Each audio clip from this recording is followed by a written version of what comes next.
Bonjour Christiane Taubira, vous êtes bien sûr députée de la Guyane, ancienne candidate à l'élection présidentielle aussi, et vous publiez Les Météores, c'est donc publié chez Flammarion, vous racontez 50 années de combats politiques qui ont mené cette petite fille issue d'un milieu modeste en Guyane jusqu'aux ors de la République, ou presque, donc candidate à l'élection présidentielle, je le disais. D'abord un instant, est-ce que pour vous, dire de quelqu'un qu'il est musulman d'apparence, ça a un sens ? Ça n'en a aucun, mais par contre, ça révèle la vision que l'on peut projeter sur des citoyens. On n'arrive pas à les voir en tant que citoyens. On voit une apparence, on voit une religion, on voit tout ce qui distingue, tout ce qui différencie, tout ce qui peut discriminer, hélas. Oui, c'est-à-dire que l'apparence, c'est hélas ce qui discrimine dans une société. Vous-même, vous pouvez en témoigner ? Absolument. Moi, j'ai eu des déboires, des mésaventures. Mon cas n'est pas intéressant parce que je n'en ai pas particulièrement souffert. Mais je sais à quel point cela peut détruire et surtout à quel point cela peut être violent dans la mesure où ça peut casser des destinées individuelles. Oui, vous dites dans ce pays, la France, c'est ce que je cite dans votre livre, où la couleur de la peau a la vertu mystérieuse et déconcertante de rendre invisible. Oui, parce que souvent, quelles que soient vos compétences, quelles que soient vos capacités, quel que soit votre propre enthousiasme, c'est-à-dire votre envie de faire des choses, on passe par-dessus vous parce qu'on considère que vous n'avez pas de place là lorsqu'il s'agit de métiers importants, de responsabilités ou de fonctions électives. Vous dites à plusieurs reprises, en rencontrant votre parcours, par exemple en telle année, en 2005, vous dites « je suis devenu noir ».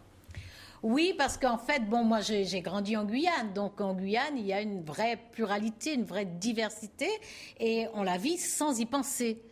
Au lycée, on rencontre des enfants de partout et on n'y pense pas du tout. On se dispute, on mène des luttes ensemble, on se soutient sur des cours, mais on n'a pas l'idée de se regarder avec un œil de distinction. Et en France, évidemment, j'ai pris à la figure du sale raciste, de sale négresse lorsque j'étais étudiante, mais j'en ai pas souffert quand je raconte dans le livre. C'était un tel bonheur de trouver autant de livres, autant de disques, autant de films dans ce pays que les insultes ne m'atteignaient pas. Mais après, lorsque j'ai été élue, je suis arrivée ici, élue de la République, je fais mon travail. Je viens évidemment de la Guyane, j'ai cette sensibilité-là, mais j'ai ma curiosité que j'avais déjà, donc je me préoccupe des sujets nationaux. J'ai déjà des engagements internationaux, donc je continue sur cette voie-là. Et je n'ai pas l'idée de me regarder moi-même. Et en fait, on ne me regarde pas non plus tellement comme ça, pas de façon forte.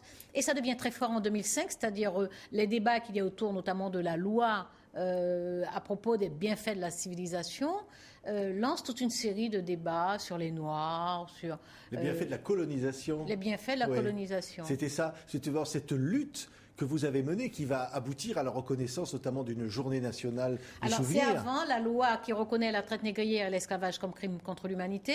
Donc ça a lieu en 2001. Et en 2005, on a ce fameux article 4 dans une loi qui dit qu'il faut enseigner les bienfaits de la colonisation. Donc, et il y a toute une série de débats publics. Et alors, évidemment, je prends cette date-là. Il y a des tas d'autres événements et d'autres incidents. Mais à cette date-là, je suis invitée et je suis interpellée en tant que Noire. Ce sont des Noirs qui ont fait les émeutes des banlieues. Dieudonné a fait un sketch et Dieudonné est noir. Qu'est-ce que vous pensez ? Vous qui êtes, oui, je suis noire. Ah non, moi je ne savais pas que j'étais noire. Mais voilà, donc je dis en plaisantant, mais ça n'est pas une plaisanterie parce que ça exclut des millions de gamins dans ce pays.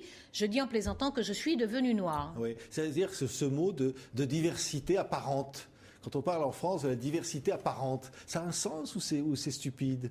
C'est profondément stupide, mais c'est surtout stérilisant parce que ces diversités, moi je viens d'Amazonie, je suis profondément enracinée en Amazonie et en même temps je suis d'éducation française, je suis de culture française et je suis profondément attachée à cette éducation, à cette culture.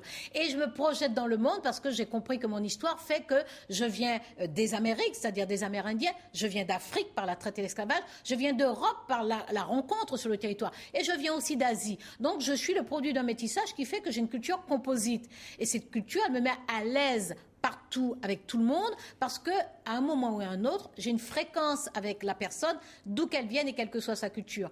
Et en fait, je constate lorsque la société a peur d'elle-même, lorsqu'on l'invite à la défensive et au repli, cette société, elle vous dit, vous êtes une chose, vous êtes votre couleur de peau ou vous êtes votre religion. C'est l'absurdité de l'apparence et elle stérilise parce qu'elle empêche justement ce dialogue polyphonique. Cette affaire de Toulouse-Montauban, c'était cette émotion qui a été créée marqué par cet événement, évidemment, et la question de l'antisémitisme, la question de l'intégrisme religieux, tout cela, pour vous, est bien traité, c'est-à-dire qu'on renvoie aux vraies raisons des problèmes? Non, on ne le fait pas, et pour une raison simple, parce que je crois qu'il faut répondre sérieusement à une seule question. Qu'est-ce qu'on fait pour que ni dans 5 ans, ni dans 10 ans, ni dans 15 ans, des gamins puissent être prépossibles? Qu'est-ce qu'on fait pour qu'il n'y en ait plus? C'est ça la vraie question. La raison, c'est quoi? C'est le racisme, c'est l'intégrisme religieux? Il y a incontestablement de l'antisémitisme, il y a de l'intégrisme religieux, mais je ne sais pas quelle est la profondeur de l'intégrisme religieux de l'assassin. Je ne sais pas. Je sais que l'assassin est jeune aussi. Je sais que l'assassin vient à un parcours qui interroge la société française. Et mon souci, c'est bien entendu l'assassin et la nécessité de faire en sorte qu'aucun prétexte. Ça ne veut pas dire qu'on empêchera des dérives. Ça ne veut pas dire que c'est impossible, le risque zéro n'existe pas. Il n'y a pas de société parfaite et les sociétés parfaites sont des sociétés totalitaires. Elles sont d'apparence parfaite. Mais il faut en tout cas faire en sorte que ces dérives ne soient pas faciles.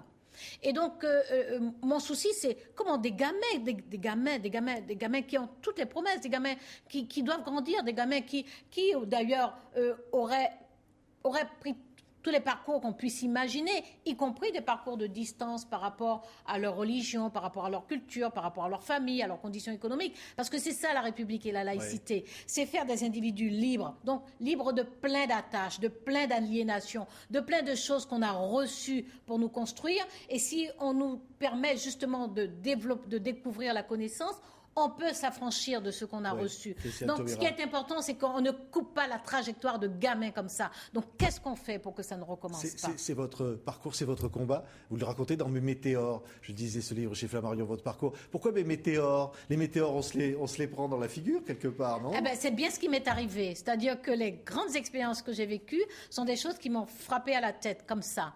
Et comme je dis, j'aurais pu me précipiter sous mon lit.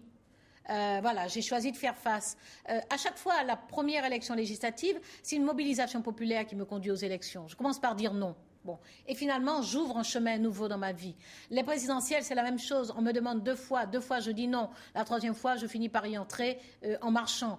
Donc voilà, ce sont des météores. Mes grandes expériences, mes grandes aventures sont des choses qui me sont arrivées comme ça, qui m'ont percuté, et simplement je me suis redressée et j'ai avancé. Et les rencontres incroyables, évidemment, Toni Morrison, Aimé Césaire, ils sont tous dans ce livre, évidemment, et évidemment, glissant. Tant d'autres. Merci, Christiane Taubira, d'avoir été notre invitée. Mes Météores, combat politique au long cours, est donc publié chez Flammarion. C'est votre parcours. Merci d'avoir été l'invité de TV5 Monde. Merci à vous, simplement.